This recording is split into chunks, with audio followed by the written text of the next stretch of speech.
As you teach this subject, Martin Niemoller, to your students at Skidmore, and as you speak to audiences, what's the message that you try to impart, especially to young people, and why should they study? Why should young people study the life of Martin Niemoller? I think a lot of young people come to Martin Niemoller, and I think this makes sense to me, through his famous confession. Millions of people have visited the Holocaust Museum in DC, where his confession has a very prominent spot. As you're ending your trip through the exhibition, you are confronted with the Niemoller quote. First, they came for the communists, and because I was not a communist, I did not protest their arrests.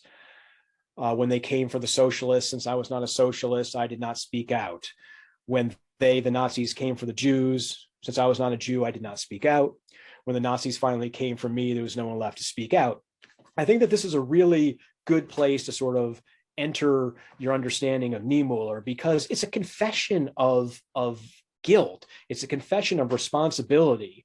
Niemoller was a free man from 1933 to 1937. And during that period, communists, socialists, trade unionists, Jehovah's Witnesses, the incurably ill, and Jews were arrested, sent to concentration camps, sometimes sent to their deaths. And Niemoller was a prominent pastor, a privileged man in many ways, and he didn't speak out for the most part during that period. And so his message in this quotation is really about the dangers of being indifferent to the persecution of people who in one way or another are different than you.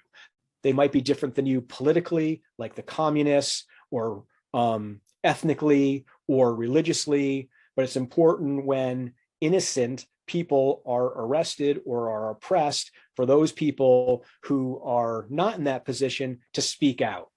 And so I think that that's one very important reason to study Martin Niemoller, for young people to come into contact with his life and his thought. I think a second reason that I find very admirable is his willingness to change, his willingness to practice self-introspection and self-reflection. In a sense, he's a very stubborn man. On the other hand, he showed a willingness to evolve politically and morally during his life. There are not too many people who do this, and there weren't too many Germans who were willing to do it after 1945. And I think it's admirable that he was willing to rethink cherished convictions that he had during much of his life, and to genuinely embrace positions that he would have never thought of earlier. So he makes this transition from being a militarist to being a pacifist, and that's a genuine transition. He makes a transition from being far right to being progressive, and he makes a transition, perhaps not as perfect as we would like, from being an anti-Semite to being a fighter for racial justice. All of these transitions are halting, somewhat incomplete, but at the same time, genuine and very noticeable in his politics after 1945. It takes decades to go through this evolution, but he does change. And I think that in itself is something that we don't see very often these days. People are very wedded to their political positions, and no matter what type of evidence or opposition they hear, they rarely change their opinions. And I'm glad to see someone do it. He's kind of a model in that sense.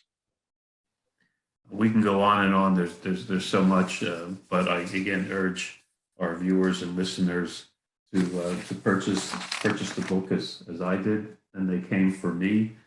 Martin Niemoller, the pastor who defied the Nazis.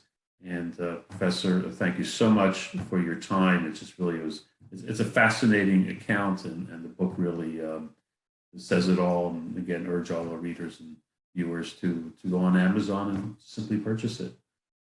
Well, thanks so much. I really enjoyed the conversation. Thank you.